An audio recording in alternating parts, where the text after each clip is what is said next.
Selamat berjumpa kembali dengan kami, channel Film Legenda Nusantara. Dalam channel ini, kami akan menyajikan cerita-cerita legenda, cerita-cerita sejarah Nusantara, kejayaan Nusantara. Semoga kita semua akan menyadari bahwa negara kita, Nusantara, adalah negara yang sangat luar biasa. Salam NKRI. Kemelut Belambangan bagian 92. Sementara itu, peristiwa pertempuran hebat di perkampungan Bromo Dadali itu mendatangkan kesan mendalam dalam hati Niken Arum dan Joko Galing. Kedua orang anak itu adalah anak-anak yang sejak kecil sudah akrab dengan ilmu kanuragan, olahraga, akan tetapi belum pernah mengalami pertempuran besar yang mengakibatkan banyak korban luka-luka, bahkan ada yang tewas.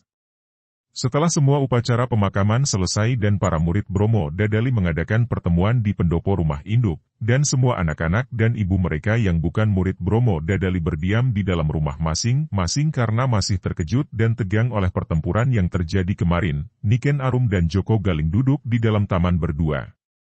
Mereka pun masih merasa tegang, akan tetapi bukan pertempuran kemarin yang amat menegangkan hati mereka, melainkan kematian Ki Ageng Branjang yang oleh kedua orang anak itu sudah dianggap seperti eyang, kakek, sendiri. Kematian kakek itu amat mencekam hati mereka, terutama sekali karena tadi mereka diberi kesempatan memberi hormat terakhir kali kepada jenazah itu.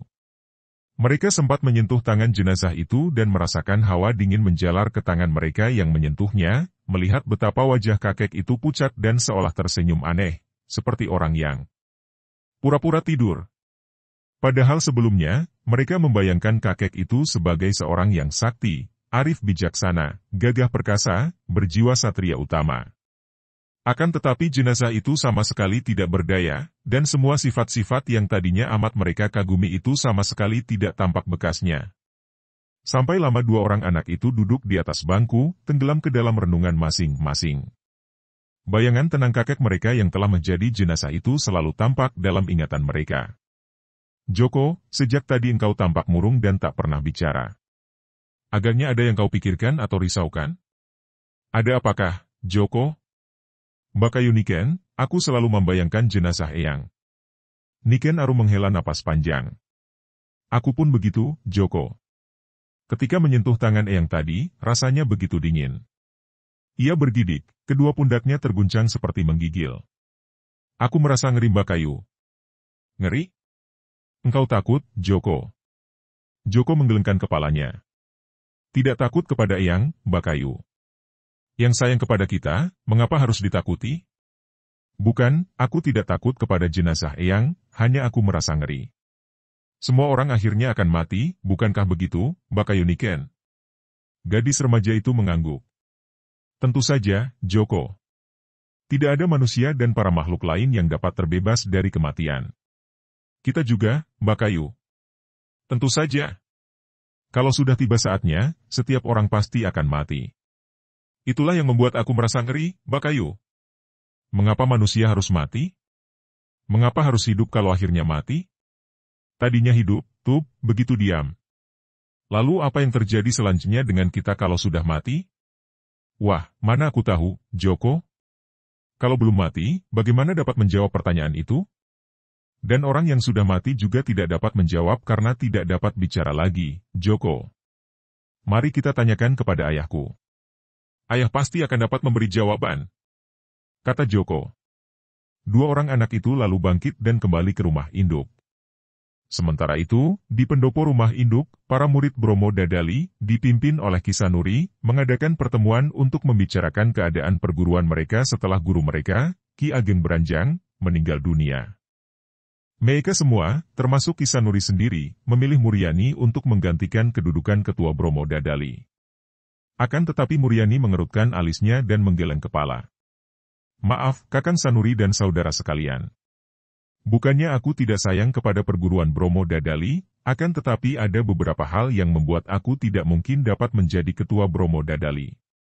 Pertama, aku bukan murid tertua. Akan tetapi Andika adalah murid yang memiliki ilmu kepandaian yang paling tinggi di antara kami. Adi Muryani. Sanuri membantah dan hal ini disetujui oleh semua murid. Justru itu juga merupakan alasan mengapa aku tidak mungkin dapat menjadi ketua Bromo Dadali. Seperti kukatakan tadi, pertama karena aku bukan murid tertua. Dan kepandaianku tidak asli lagi, bukan sepenuhnya aliran perguruan Bromo Dadali karena aku dahulu menjadi murid mendiang Nyi Rukma Petak. Yang pantas menjadi ketua Bromo Dadali haruslah memiliki ilmu-ilmu asli perguruan Bromo Dadali dan mengembangkan ilmu-ilmu tersebut. Ini merupakan kenyataan kedua mengapa aku tidak dapat menjadi ketua di sini. Ketiga, aku bersama suami dan anakku tinggal di Pasuruan dan memiliki tugas membela Pasuruan sebagai benteng pertama Mataram di timur. Dan keempat, aku adalah seorang wanita. Yang pantas menjadi ketua Bromo Dadali haruslah seorang pria. Oleh karena itu, sudah sepatutnya dan sudah tepat kalau kita semua mengangkat Kakang Sanuri menjadi ketua Bromo Dadali menggantikan mendiang Bapak Guru. Kuharap semua saudara-saudara dapat menyetujui usulku ini. Karena alasan penolakan Muryani memang tepat dan tidak dapat dibantah, maka semua murid menyatakan persetujuan mereka untuk mengangkat Ki Sanuri menjadi ketua. Memang sudah kurang lebih 2 tahun ini, segala urusan Bromo Dadali ditangani oleh Sanuri sebagai wakil Ki Ageng Branjang, dibantu oleh mendiang Ki Kiswoyo. Melihat semua murid setuju memilih dia dengan suara riuh rendah, Ki Sanuri lalu mengangkat yangan ke atas memberi isyarat agar para murid tidak gaduh dan mendengarkan kata-katanya. Setelah semua orang diam, Ki Sanuri berkata lantang. Terima kasih atas kepercayaan kalian menyerahkan tugas memimpin Bromo Dadali kepadaku. Akan tetapi tentu kalian semua mengetahui bahwa keadaan kita sebetulnya masih amat lemah. Dalam peristiwa yang baru saja terjadi, kalau sekiranya di sini tidak ada Adi Muryani dan suaminya, Adi Parmadi yang sakti mandraguna, kita tahu bahwa sudah pasti Bromo Dadali akan hancur dan dikuasai oleh murid yang murtad dan berkhianat. Inilah yang membuat kita condong memilih Adi Muryani menjadi pemimpin, yaitu agar perguruan kita menjadi kuat. Muryani segera menjawab. Kakang Sanuri, pendapat Andika itu kurang tepat. Mendiang Bapak Guru tidak pernah gentar menghadapi ancaman apapun juga terhadap perguruan kita dan tidak pernah merasa lemah selama kita berada di pihak yang benar. Yang dikhawatirkan oleh Bapak Guru adalah kalau kita menyimpang daripada kebenaran. Kalau kita selalu berdiri di pihak yang benar, ancaman dari manapun datangnya akan kita lawan tanpa merasa jerih sedikit pun. Berkorban nyawa sekalipun, kalau demi kebenaran, bahkan merupakan kebanggaan para satria. Bukankah begitu, saudara-saudara seperguruanku? Para murid Bromo Dadali terbakar semangatnya dan mereka menyambut ucapan Muryani dengan teriakan setuju dan mendukung. Saudara-saudara sekalian, sesungguhnya, aku sama sekali tidak gentar menghadapi ancaman para pejahat dan aku pun setuju dengan ucapan Adi Muryani. Aku siap berkorban nyawa demi mempertahankan kebenaran, demi membela perguruan kita. Ucapanku tadi hanya hendak menyatakan keinginanku melihat kemajuan perguruan kita, agar perguruan kita menjadi lebih kuat. Karena bagaimanapun juga, semangat haruslah diimbangi dengan kekuatan untuk melawan pihak yang jahat dan sewenang-wenang seperti gerombolan yang menyerbu kita kemarin. Maafkan saya dan perkenankan saya sebagai orang luar mengajukan usul. Tiba-tiba Parmadi berkata dengan lembut namun suaranya dapat terdengar jelas oleh semua orang. Ah, mengapa Adi Parmadi berkata begitu?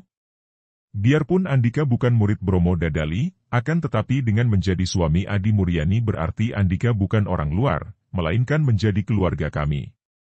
Bahkan lebih daripada itu, Andika telah menjadi penolong Bromo Dadali ketika terjadi penyerbuan kemarin.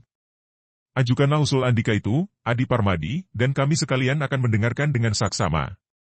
Kata Sanuri. Begini, saudara-saudara sekalian. Kami berdua, istri saya dan saya, datang ke Bromo Dadali dengan niat menitipkan putra kami Joko Galing untuk sementara di sini karena kami ingin berjuang membela Pasuruan dari ancaman musuh.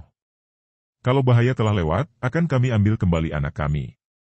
Dan melihat bahwa Bromo Dadali juga terancam oleh musuh yang sama, maka sudah sepatutnya kalau kami membantu untuk memperkuat Bromo Dadali dengan memberi latihan sehingga keampuhan aji-aji dari perguruan ini meningkat. Untuk itu, kami berdua siap melatih selama kurang lebih 1 bulan, baru kami akan kembali ke Pasuruan. Usul Parmadi ini disambut sorak-sorai para murid Bromo Dadali, dan Muryani juga mengangguk-angguk menyetujui usul suaminya itu.